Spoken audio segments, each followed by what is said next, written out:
Bienvenidos amigos y amigas de Latinoamérica y el mundo. Soy Daniel De Vita y hoy tenemos un informe especial. Andan diciendo por ahí los amigos de la derecha conservadora, esta nueva camada de liberales ortodoxos o libertarios y los miembros, por supuesto, de los ex gobiernos neoliberales, que todos los males de la Argentina comenzaron con el peronismo. Que antes de Juan Domingo Perón, Argentina era una suerte de panacea o de milagro, que nos ubicamos entre los mejores países del mundo y que todo esto fue arruinado, corrompido, destruido por la irrupción del peronismo en la política argentina. Entonces, más allá de militar prejuicios, lo que deberíamos hacer es ir a la historia y ver qué es lo que ocurría antes de Perón. Para esto tenemos que remontarnos a la etapa histórica previa al peronismo, titulada por la historiografía como la década infame. Y para esto nos vamos a remontar a la última presidencia del caudillo popular, primer presidente democrático y primer líder que expresó la voluntad del pueblo desde el Estado, el señor Hipólito Yrigoyen. Y nos vamos a situar en la época de la crisis del 30, la crisis mundial del 30. Para esto nos vamos a servir de un gran material, de un gran programa de nuestro amigo Felipe Piña en Canal Encuentro. Así que vamos a arrancar. En 1929, el mundo capitalista se sacude ante el crack de Wall Street. Como consecuencia, los principales países compradores de materias primas argentinas cierran sus mercados. La crisis mundial impacta con fuerza en las bases del modelo agroexportador.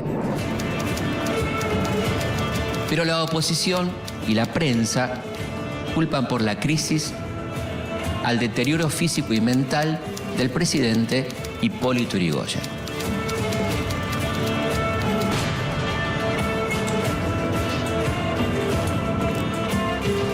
El 6 de septiembre de 1930 se produce el primer golpe de Estado del siglo XX. Una práctica nefasta que se va a prolongar por más de 50 años. Es el comienzo de la década infame. Bien, la década infame viene a terminar con el último gobierno de Hipólito Yrigoyen a través de un golpe de Estado. Y podríamos hablar de Yrigoyen como un antecedente del anglicismo que se utiliza ahora, lawfare. De Hipólito Yrigoyen se decían las peores barbaridades, los medios inventaron infinidad de cosas para atacar su figura, para quitarle respaldo popular.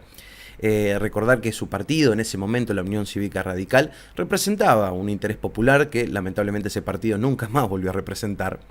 Y bueno, la figura de Yrigoyen cargó la oligarquía nacional, enojada con sus políticas y todo el sector conservador en lo social, liberal en lo económico, contra Hipólito Yrigoyen, dando inicio a esta década infame y terminando con lo que podemos considerar el primer ciclo popular del siglo XX. Los días anteriores al golpe del 6 de septiembre, los conservadores que conspiran contra Yrigoyen discuten qué modelo de país van a poner en práctica una vez que tomen el poder.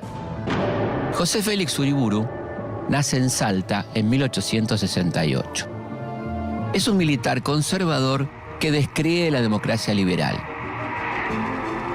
Uriburu representa un elitismo autoritario que pretende acabar con la democracia y su sistema de partidos para reemplazarlo por un régimen corporativista similar al fascista. El 6 de septiembre, Uriburu encabeza el golpe que derroca a Yrigoyen y se proclama presidente. Acá va a empezar una constante en la historia argentina de que aquellos que odian la libertad, que odian la democracia, que odian la expresión popular, la voluntad popular, van a siempre escudarse tras la palabra libertad. Libertad va a ser el caballito de batalla de todos aquellos amantes de los sistemas más fascistas, de todos los amantes de los sistemas totalitarios y de todos los enemigos de la voluntad de las mayorías. El 20 de febrero de 1932, Justo asume la presidencia y comienza la era del fraude. Pero antes de cederle el mando, Uriburu le prepara a Justo un regalo de bienvenida. Indulta a Hipólito Yrigoyen. En diciembre de 1932, Justo encuentra la excusa. En Buenos Aires se produce un misterioso atentado y el gobierno acusa a Irigoyen de instigarlo y lo manda de vuelta a la isla Martín García. El 3 de julio de 1933, una sola noticia recorre el país. El primer líder de masas del siglo XX, el incansable luchador por la democracia, ha muerto. El inmenso cortejo fúnebre desfilaba por las calles de Buenos Aires. La compacta e imponente muchedumbre lloraba la muerte del último caudillo. El pueblo lo seguía silencioso hasta su tumba. Ahí vemos a esa multitud despidiendo los restos de Hipólito Yrigoyen, el último presidente electo en elecciones libres, sin fraude, aclamado por el pueblo, muerto, y en el gobierno la dictadura, los golpes de Estado y el fraude. La pobreza avanza y para el año 1932 en el mundo hay millones de desocupados. Las grandes potencias cierran sus fronteras y la carne y los cereales argentinos sienten el impacto. En el año 1933, la desocupación y la pobreza azotan al pueblo argentino.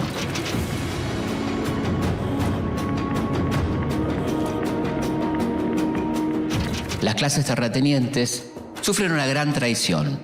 Gran Bretaña firma el Tratado de Ottawa con sus colonias y excolonias. Los productos que Gran Bretaña compraba antes a la Argentina, ahora los compra a países como Australia, Nueva Zelanda y Canadá. Y como si todo esto fuera poco, Alemania, Francia y Estados Unidos también deciden restringir sus importaciones. Por primera vez, los intereses de la vieja clase terrateniente se ven amenazados. Parece que ya no tienen la vaca atada. Justo busca alcanzar un acuerdo que garantice el acceso al mercado inglés. Para eso, envía a Gran Bretaña al vicepresidente Julio Arroca Hijo, Julito, el hijo del zorro del desierto.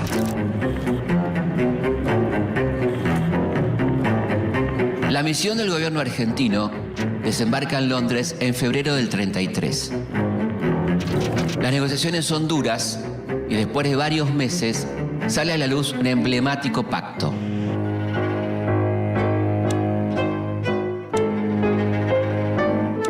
El Tratado Roca-Runciman.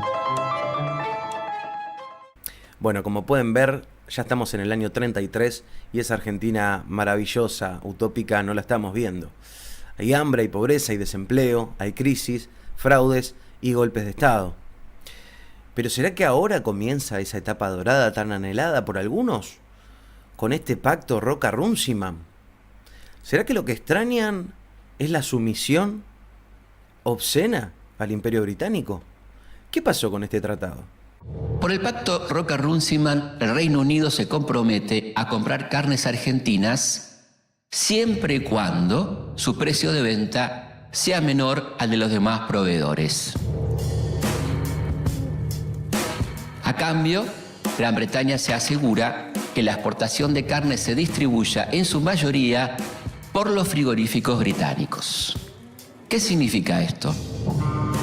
Se elimina a la Argentina del negocio frigorífico, es decir, se le quita la posibilidad de darle valor agregado a la carne y controlar los precios de venta. Es decir, el dinero que generan se gasta afuera y no en el mercado argentino. Los ingleses también exigen un trato preferencial para sus productos textiles, la libre importación de carbón e insumos para los ferrocarriles y que la Argentina cumpla con los pagos de la deuda externa. Y todavía hay más. Se acuerda otorgar el monopolio del transporte público de la ciudad de Buenos Aires a la compañía Anglo de Tranvías, que pasa a controlar también las líneas de colectivos.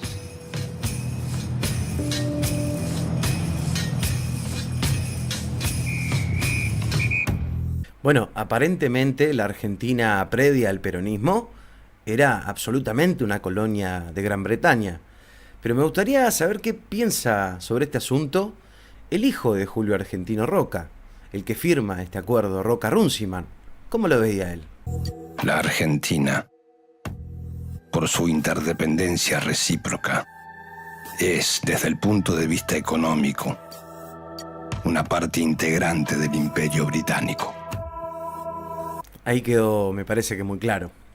Ahora, este modelo colonial de sumisión al Imperio Británico no solo se sustenta sobre el fraude, sobre las consecuencias de un golpe de Estado, también se va a sostener la sumisión al Imperio Británico a través de un magnicidio.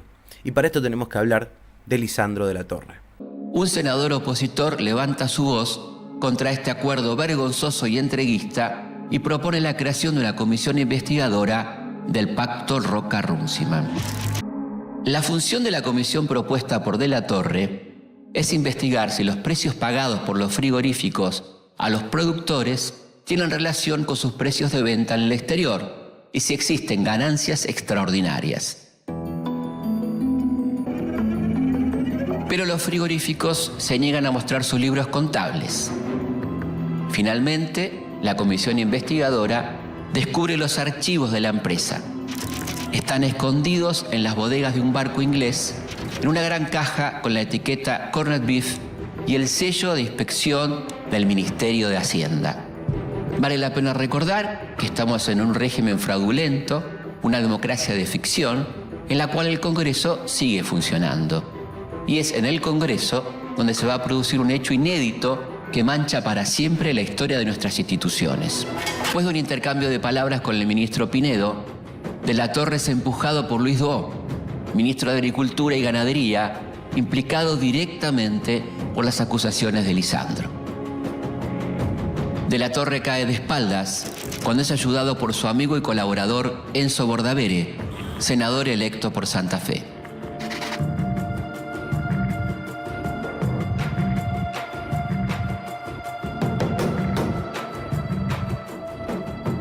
Detrás de Bordavere aparece Ramón Valdés Cora, un comisario retirado y matón a sueldo del Partido Conservador, quien dispara sobre ellos y hiere de muerte a Bordavere. Hay quienes afirman que antes de Juan Domingo Perón éramos un país serio, un país de verdad. Éramos un país tan normal, donde se podía asesinar a un parlamentario en el Congreso. Pero bueno, ¿qué es lo que ocurre en el 30? Argentina solo le apostaba al modelo agroexportador que nos condenaba a exportar materias primas y comprar productos importados. Sabemos que eso no genera valor agregado, sabemos que eso no genera el trabajo suficiente para poder emplear y darle una vida digna a todos los argentinos, pero nos vamos a terminar industrializando de manera forzosa. En la década del 30 se produce en Argentina un proceso que transforma la realidad económica y social del país. Ante la escasez de productos importados, muchos comerciantes y distribuidores deciden invertir en pequeños talleres y desarrollar sus productos. La clase terrateniente se asocia a estas nuevas empresas y se genera así una industria muy particular. Unas pocas modernas empresas extranjeras, socias del capital local, conviven junto a miles de pequeñas industrias que usan escasa tecnología y mucha mano de obra. La caída de la producción agrícola produce el éxodo de cientos de miles de pequeños productores y trabajadores rurales, arruinados por la crisis, hacia la ciudad. Estos trabajadores se convierten en la mano de obra de la naciente industria en la que los salarios son muy bajos. Los recién llegados no pueden siquiera pagar habitaciones en los conventillos, por lo que se ven obligados a habitar tierras inundables en los márgenes de la ciudad. Nace así una nueva forma de asentamiento urbano: las villas miserias. La pobreza, que antes se ocultaba en los pueblos o en el campo, ahora está a la vista de todos. Che, pero qué lindo vivir en la década del 30. Qué linda que era la Argentina antes de Juan Domingo Perón. Donde un salario no alcanzaba ni siquiera para un hotelucho de mala muerte, para una pensión. Y donde se forman estos barrios que en algunos lugares le dicen guetos, en otros le dicen favelas, En otros países le dicen barrios, urbanizaciones o barrios bajos. Acá en Argentina toma el nombre de villas miseria. Hablando de miseria, hay algunos miserables que te quieren convencer de que todo esto comenzó con el peronismo. Nada más lejos de la realidad. En la Argentina, antes de Perón, un salario ni siquiera te alcanzaba para comer. Corre el año 1937 y desde 1930 Argentina no tiene una verdadera democracia. Ortiz, en septiembre de 1937, va a ser elegido presidente en las elecciones más fraudulentas de la historia. A pesar de acceder al poder mediante el fraude, Ortiz busca combatirlo por todos los medios. Si bien Ortiz busca ganarle al fraude, no puede ganarle a la diabetes, que a los pocos meses de haber asumido la presidencia lo deja completamente ciego. A medida que su enfermedad avanza, Ortiz debe delegar el poder en su vice. Con Ramón Castillo, la promesa de cambio queda totalmente trunca. Nuevamente, un conservador conduce el país. En un comienzo nos industrializamos de manera forzosa, porque ya no llegaban las manufacturas desde los países europeos, pero la Segunda Guerra Mundial va a intensificar este proceso, donde no solo vamos a tener que sustituir importaciones para abastecer el mercado interno, sino que el mundo va a empezar a demandar manufacturas realizadas acá en la Argentina, ya que ellos se están dedicando a fabricar armas. Castillo llega al poder en tiempos revueltos. Desde hace un año, el mundo vive convulsionado por el estallido de la Segunda Guerra Mundial. La guerra produce lo más temido por los conservadores. Europa deja de producir manufacturas para solo producir armas. Y Argentina rápidamente se pone a producir las mercaderías que Europa demanda vorazmente. La industria se agiganta y con ella el poder de negociación de la burguesía industrial y la clase obrera. Muchos comienzan a temer que cuando termine la guerra, Argentina vuelva al modelo agroexportador, las fábricas se cierren y el desempleo crezca. La oligarquía argentina estaba dispuesta a tolerar por un tiempo un modelo industrialista en base a la crisis mundial y a la coyuntura del mercado internacional, pero no iban a permitirlo durante mucho tiempo. La industrialización de la Argentina era un problema para esta oligarquía que necesitaba un modelo que beneficiara por sobre todas las cosas la exportación de materias primas, que era lo que garantizaba sus privilegios, su posición dominante. La industria era un claro peligro para estos sectores. Y teniendo en cuenta que gobernaban a través del fraude los conservadores, profundamente ligados a los intereses de la oligarquía, este proceso al terminar la guerra era muy probable que fuera trunco. Esta preocupación es compartida por la Iglesia y los sectores nacionalistas del ejército. Estos últimos empiezan a agruparse en reuniones secretas.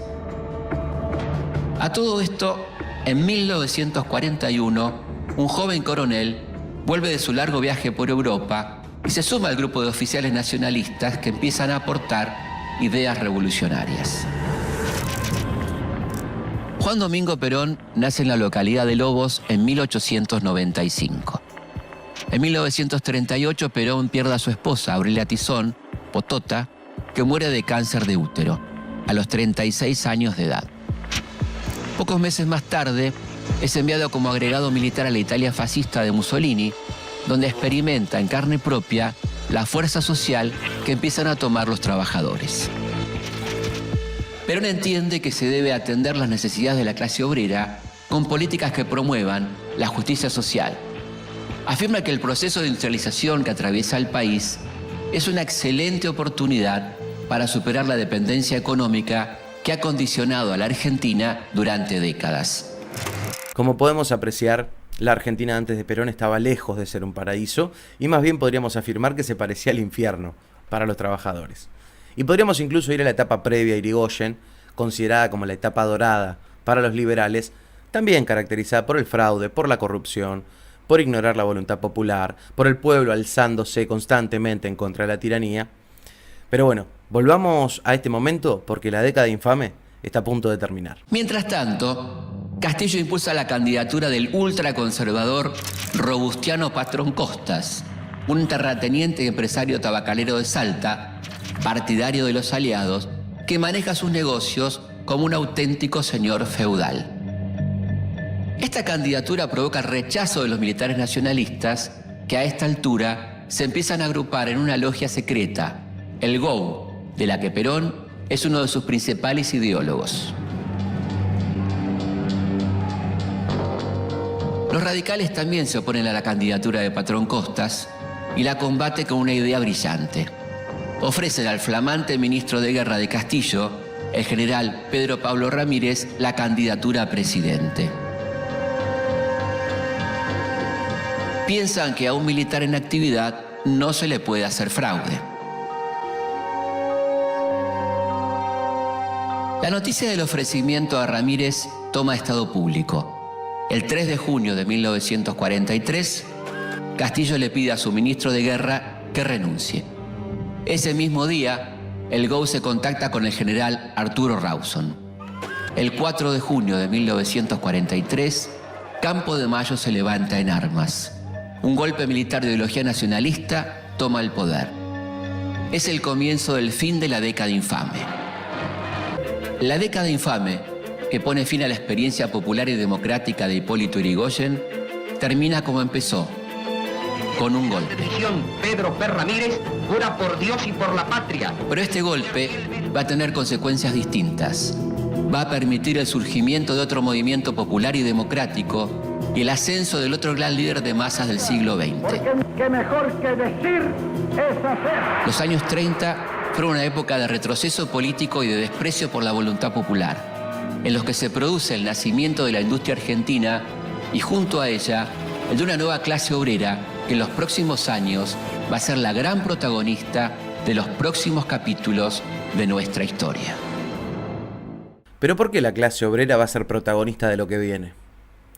Porque desde la Secretaría de Trabajo y Previsión de este gobierno de facto, Juan Domingo Perón va a comenzar a luchar por los derechos de los trabajadores, por su bienestar, en contra de la presión de las potencias para meter a la Argentina en la guerra y sobre todo para recuperar la democracia, para que el pueblo vuelva a elegir a sus autoridades en las urnas y sin fraude.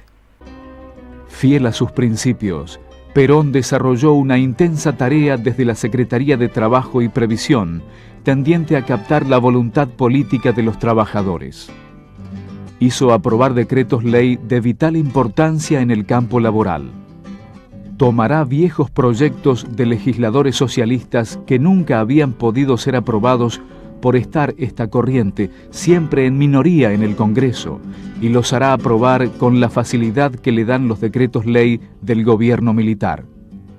Crea los tribunales laborales y propicia los convenios colectivos de trabajo para que obreros y patrones negocien las condiciones laborales y los salarios. Promulga leyes jubilatorias para todos los gremios.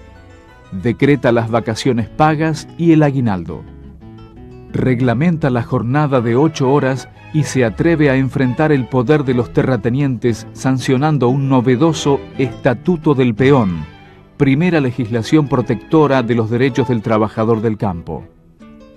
La intervención personal de Perón en la obtención de estas notables conquistas le permitió ganarse el apoyo de amplios sectores del movimiento obrero. Otros acusarán a Perón de demagogo y de intentar manipular al sindicalismo quitándole su histórica combatividad. En este punto podemos encontrar el pecado original de la izquierda argentina que va a caracterizar su accionar por muchos años, y es esta idea de que como los derechos laborales no se obtuvieron a través de una revolución socialista, como decían los libros, sino que los derechos laborales venían de la mano de un militar nacionalista y católico, había que empezar a juzgar las intenciones. Los trabajadores empezaban a tener dignidad, los trabajadores vivían mejor, pero no era porque Perón apoyaba a los trabajadores, sino que era un acto demagógico. Este error fatal va a llevar, unos años después, al lamentable hecho de la izquierda argentina de unirse nada más y nada menos que al embajador norteamericano Braden en contra de Perón. En 1944, el general Farrell desplaza de la presidencia al general Ramírez y nombra a Perón ministro de Guerra y vicepresidente. Sectores militares ven con preocupación la creciente influencia del coronel. También los partidos opositores se manifiestan en septiembre de 1945 en una imponente marcha de la Constitución y la Libertad. Otra vez la palabra libertad. Les advertí hace un rato que cada vez que escuchen la palabra libertad, detrás de ella va a venir una intentona fascista o conservadora. Lo bueno es que se viene el heroico, imborrable e inolvidable 17 de octubre. Son tantas las presiones que Perón es obligado a renunciar a principios de octubre. Lo detienen y lo trasladan a Martín García. Pero los sindicatos convocan a sus afiliados a concentrarse en la Plaza de Mayo para pedir la libertad y el regreso de Perón. La CGT convoca para el 18 de octubre, pero las bases presionan y la fecha se adelanta en un día. Otro sector de pueblo se vuelca sobre la ciudad a expresar sus demandas. Desde las primeras horas de la mañana llegan al centro grupos diversos y tienen todos un solo rumbo, la Plaza de Mayo. Ese día, el 17 de octubre de 1945, marcará el futuro político argentino. Miles de trabajadores provenientes del cordón industrial del Gran Buenos Aires se fueron acercando a la Plaza de Mayo vivando a Perón. Ocuparon la plaza decididos a no moverse hasta que Perón apareciera en los balcones de la Casa Rosada.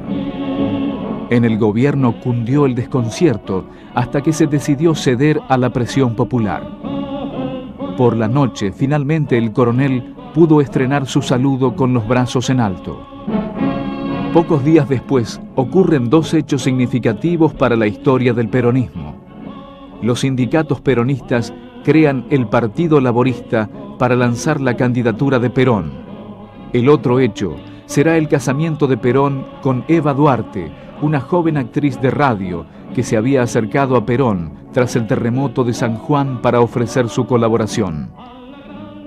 Eva Perón irá ocupando espacios importantes dentro del peronismo a partir de su tenacidad, su fuerte carácter y su clara sensibilidad social. Será duramente atacada por los sectores medios y altos que, aparentemente preocupados por la moral, cuestionaban su pasado de actriz. En realidad, les molestaba el estilo directo de Evita, su vocabulario y su orgullo por venir de abajo. No les parecía digno de una futura primera dama. Así son los liberales argentinos. Ellos quieren libre circulación de los bienes de consumo, pero si una mujer trabaja de actriz, tiene que ser una prostituta. Mientras Perón organizaba sus fuerzas partidarias con el Partido Laborista, sectores radicales disidentes y conservadores. La oposición constituyó un frente electoral denominado Unión Democrática. Lo integraban la UCR, el Partido Socialista, el Partido Demócrata Progresista y el Partido Comunista. La campaña electoral dividió en dos a la sociedad argentina. A la Unión Democrática la apoyaron la Sociedad Rural, la Unión Industrial, la Bolsa de Comercio y el embajador de los Estados Unidos, Spril Braden. La candidatura de Perón fue apoyada por los sindicatos, sectores militares y de la Iglesia Católica. Las elecciones de febrero de 1946 fueron las primeras sin fraude en muchos años. Perón se impuso obteniendo además casi los 2/3 de la Cámara de Diputados, la mayoría de los puestos del Senado y todas las gobernaciones provinciales. Al asumir Perón la presidencia, los apoyos sectoriales se vieron reflejados en la distribución de cargos. Dirigentes gremiales y ex-radicales ocuparon cargos en ministerios y en el Poder Legislativo. Qué mezcla rara, ¿eh? Unión Democrática se llamó este partido, apoyado por la Bolsa de Valores, apoyado por la oligarquía, por los terratenientes e integrado por el Partido Conservador, por la Unión Cívica Radical, por el Partido Socialista y por el Partido Comunista, todos ellos en contra de Juan Domingo Perón. Se van a fijar el detalle de que al asumir Perón también incluyó algunos ex radicales. El partido de Irigoyen, sí, esa primera experiencia popular del siglo XX, lo mejor del radicalismo en ese momento pasaría a integrar las filas peronistas y los conservadores radicales, en ese momento y hasta la actualidad, son parte de los conservadores. Hoy, parte fundamental del nefasto macrismo o Juntos por el Cambio, o vaya a saber el nombre que tendrá para la próxima elección. Durante la campaña electoral de 1946, Perón prometió otorgar a las mujeres el derecho al voto. Evita había formado una comisión pro voto femenino con el objetivo de apurar la sanción de la anhelada ley. Finalmente, en 1947, el Congreso Nacional promulgó la Ley 13.010, que incorporó a las mujeres a la vida política.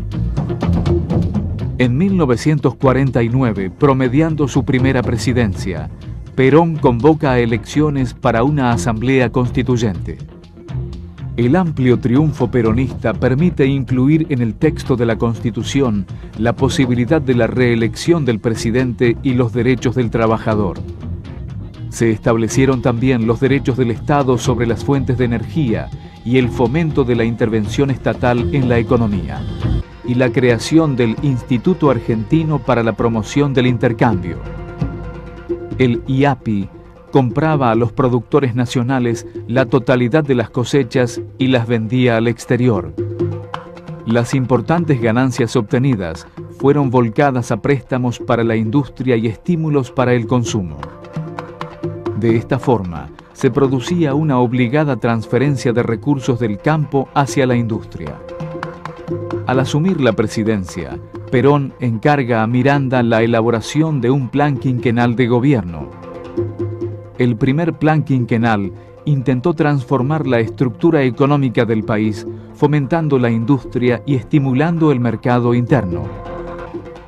El gobierno peronista llevó adelante una importante inversión en el sector energético, creando la empresa Gas del Estado y ampliando enormemente la presencia de YPF en el mercado nacional. La industria vinculada al mercado interno gozó de una inédita protección estatal. Florecieron las fábricas de heladeras, cocinas y motonetas, destinadas a una clase trabajadora que con salarios dignos aumentó notablemente su capacidad de consumo. Desde 1943 se aplicaron medidas de control de alquileres y quedaron suspendidos los desalojos, provocando que el mercado de los alquileres perdiera atracción para los inversores.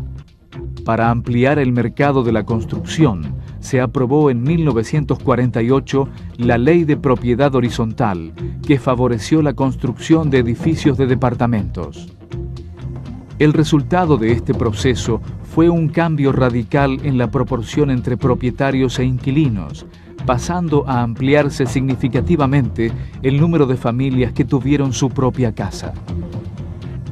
La industria de la construcción tuvo un desarrollo extraordinario, estimulada por los numerosos planes de vivienda del gobierno, los préstamos hipotecarios y la política de obras públicas. Pese a las buenas intenciones, el peronismo no logra transformar a la industria en la principal fuente de ingresos del Estado, cuyas divisas siguen proviniendo de la exportación de granos y carnes.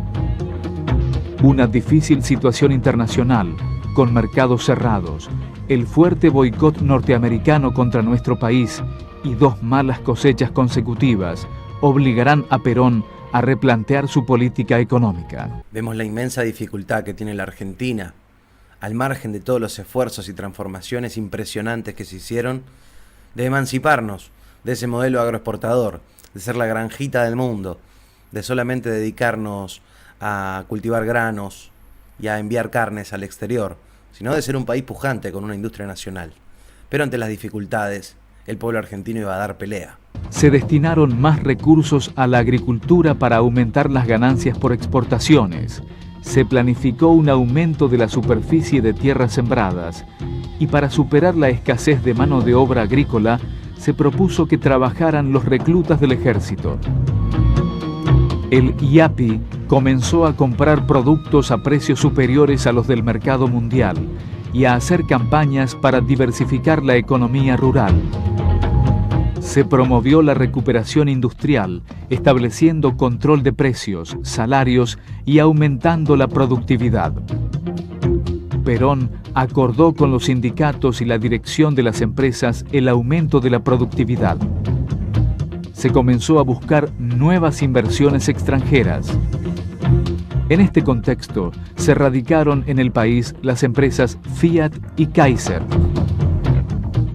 Yo siempre les digo que el peronismo se caracteriza por ser un manifiesto en contra de los extremismos y de la tosudez. Muchos califican los cambios en las políticas de Juan Domingo Perón como contradictorios, ¿no? Como si gobernar fuera algo que ya está escrito en un libro y simplemente hay que seguirlo paso por paso. Y la verdad que el peronismo nunca se obcecó, el peronismo nunca se estancó en ideas que ven que no dan resultados y se mantienen tosudamente, ¿no? Perón hizo todo lo que tuvo que hacer con el pragmatismo que lo caracterizaba para sacar a la Argentina adelante. Enfrentando fuertes intereses, el peronismo logró la industrialización parcial de la Argentina, pero no pudo crear un sector industrial con el suficiente poder como para enfrentar al tradicional sector terrateniente. La acción social atendió a la redistribución del ingreso a través del salario indirecto, la extensión de la red de seguridad social y la educación y la atención materno-infantil. Estos principios estaban en íntima relación con los objetivos económicos de aumentar el consumo y ampliar el mercado interno. Sin duda, dentro del peronismo, la figura más vinculada al tema de la acción social fue Eva Perón. Evita atendió las necesidades populares a través de los organismos estatales y de la Fundación Eva Perón. La oposición recordaba que los fondos de la fundación provenían de descuentos obligatorios a los salarios de los trabajadores y de donaciones no siempre voluntarias de empresarios nacionales. Era cierto, pero el dinero se transformaba en obras palpables. Hospitales, escuelas, ayuda a madres solteras, comedores escolares, colonias de vacaciones que permitieron a los chicos pobres conocer el mar, campañas intensivas de vacunación, campeonatos de fútbol que servían además para elaborar fichas médicas de miles de chicos y curarlos. En la nueva Argentina, los únicos privilegiados son los niños. Porque así como antes veíamos a menudo un niño que no parecía tener derecho a la vida, hoy la ciudad infantil en la capital de la República abre sus puertas a todos los niños del país. En fiestas de fin de año, la Fundación Eva Perón convirtió en realidad el soñado juguete pedido en la ingenua misiva dirigida a los Reyes Magos. Y muchas veces el general Perón y Eva Perón se mezclaron en la infantil algarabía, entregando esos juguetes que causaban la felicidad de los niños. El estilo de Evita de atender personalmente a cientos de personas por día y resolverles sus diversos problemas, le fue creando entre los beneficiarios de su política una imagen casi mítica. Era para ellos la abanderada de los humildes, el hada rubia, la compañera Evita. Eva Perón era el nexo entre el líder y el pueblo. Era parte del Estado peronista, pero a la vez un componente externo a él, cercano a los problemas de la gente. Nunca ocupó un cargo público, pero sus funciones y su poder superaban a la de cualquier funcionario.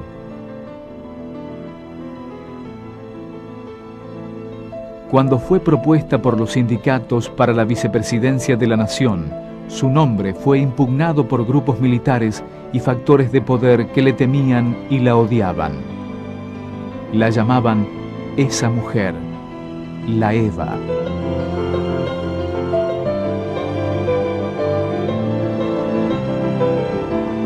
Cuando en 1952 agonizaba en un hospital, mientras un grupo de mujeres rezaba bajo un cartel que decía «Dios te salve, Evita», alguien escribió en una pared «Viva el cáncer».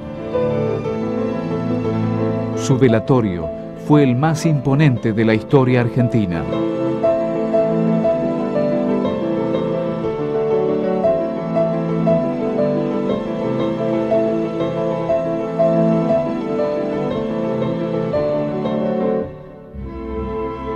miles de personas hicieron 50 cuadras de cola bajo una lluvia que duró 3 días para despedirse de Evita. Eva Perón, sin lugar a dudas, es la mujer más importante de la historia argentina. La prensa intentó sabotear su imagen a toda costa. Hasta algunos cineastas inescrupulosos intentaron tergiversar su historia. Pero, tantos años después, hoy por hoy seguimos llevando con orgullo la bandera de la inmortal Eva Perón. Y como digo en la canción Pasapalabra, desde la cuna bendecido, amigo mío, llevo a Evita en mi apellido. El peronismo incorporó a la clase obrera a la política nacional, fomentando la sindicalización y legalizando los derechos del trabajador. La estructura sindical montada por Perón permanecerá por muchos años en la historia argentina, y en épocas de prohibiciones del Partido Peronista serán los sindicatos los que se harán cargo de la resistencia. Una de las bases importantes del peronismo era la propaganda, una palabra que suele quizás a algunos causarle rechazo. En esa época escandalizaba a los conservadores, por supuesto, y a algunos librepensadores también, porque el peronismo no se basaba en la manipulación. El peronismo te convencía. En la época de Perón era muy común, o un cliché esto de mi hijo el doctor. Hijos de trabajadores que no habían podido tener educación superior, que se recibían de médicos, de abogados, que podían acceder a la educación profesional. Pero también el peronismo era consciente de que había que educar al pueblo, pero en el mientras tanto el pueblo no podía regalársele a la propaganda proimperialista o a la propaganda de los conservadores. Y el peronismo utilizaba la propaganda, y muy bien. Al punto tal de que, por ejemplo, en los manuales escolares se podían encontrar cosas como estas que van a ver ahora. Ahora, la propaganda peronista también fue fundamental y tuvo mucho que ver con que el peronismo al día de hoy siga con más vigor que nunca. Al punto tal llegó esto que las dictaduras que vinieron después del peronismo tuvieron que llegar al punto de prohibir mencionar la palabra Perón, prohibir mencionar la palabra Evita, prohibir cantar las marchas peronistas o cualquier canción que tuviera un contenido relacionado con el peronismo, y la única manera de mencionar a Perón en los medios de comunicación que permitía la dictadura era como el tirano.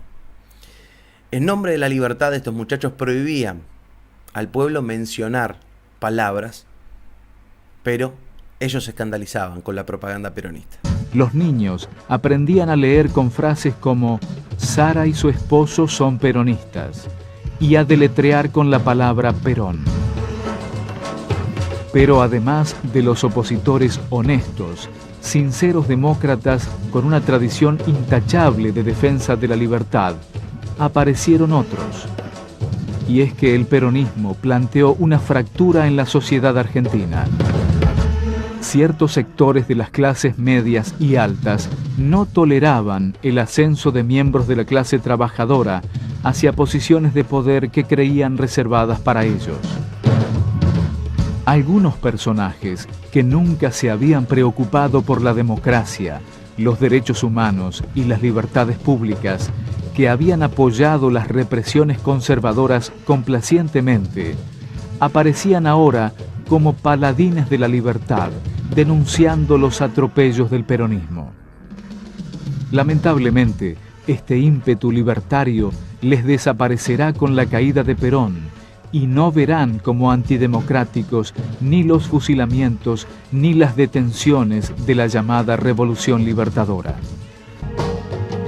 A pesar de que las relaciones con la Iglesia fueron excelentes en los comienzos del régimen y Perón parecía inclinarse ante su poder e influencias, la cúpula eclesiástica se sentía molesta por la explotación política que el peronismo hacía de la caridad y por el adoctrinamiento en las escuelas. La politización de la juventud se acentuó con la creación en 1952 de la UES, institución que tenía como fines organizar actividades deportivas para los estudiantes secundarios fuera del horario de clase. La nueva institución se convirtió en otro factor irritativo de las relaciones Iglesia-Estado, porque rivalizaba con las organizaciones juveniles promovidas por la jerarquía, como por ejemplo la rama juvenil de la Acción Católica. También para muchos oficiales de las Fuerzas Armadas, históricamente ligados a la Iglesia, resultaba incomprensible que un gobierno de orden salido de sus filas hablara de luchas sociales contra los oligarcas y hasta contra el capitalismo. El espectáculo de las masas de trabajadores reunidas en Plaza de Mayo les resultaba alarmante. El conflicto se desató en 1954, cuando la Iglesia argentina decide apoyar a un partido demócrata cristiano, siguiendo las orientaciones mundiales del Vaticano. Perón se ofendió porque consideraba que su partido era democrático y cristiano y no veía la necesidad de crear otro. De aquí en más, las pasiones se desatan. Perón sanciona una ley de divorcio, legaliza los prostíbulos y suprime la obligatoriedad de la enseñanza religiosa en las escuelas. La Iglesia se vio de pronto encabezando la oposición. El 11 de junio de 1955, la tradicional procesión de Corpus Christi se transformó en una multitudinaria manifestación antiperonista y ateos confesos marcharon junto a los curas. El descontento eclesiástico alentó la disconformidad militar y comenzó a prepararse un nuevo golpe cívico-militar.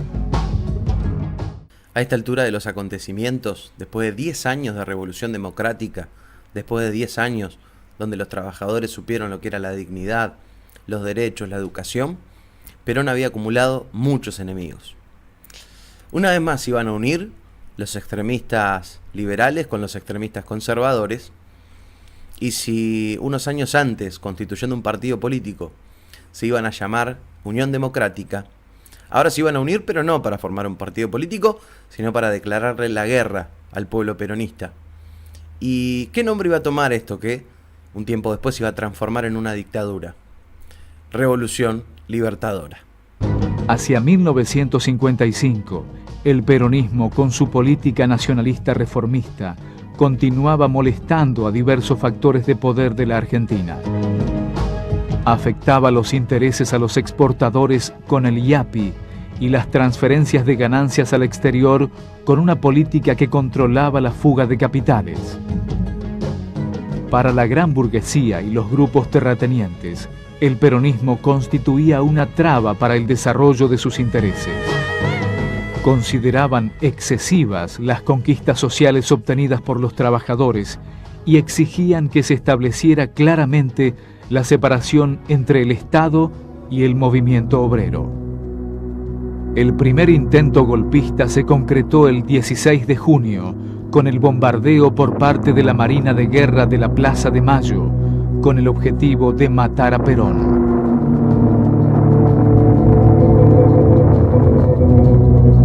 La criminal acción causó más de 500 muertos y preanunció el final.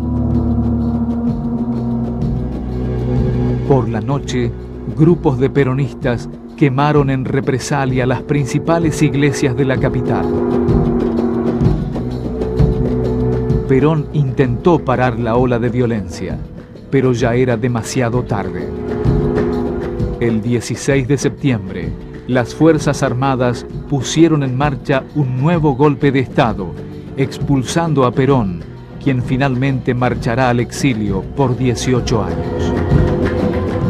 Los nuevos gobernantes llamarán a su golpe de Estado Revolución Libertadora e inaugurarán una etapa de proscripciones, persecución y represión para la mayoría del pueblo argentino.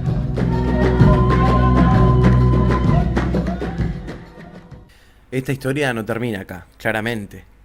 Falta todavía la heroica resistencia peronista, falta el retorno del general Juan Domingo Perón logrado por el pueblo en resistencia, y todavía faltan dictaduras. Hay mucho todavía por recorrer y ya va a llegar el momento. Ahora me gustaría que escuchen las palabras de un genocida.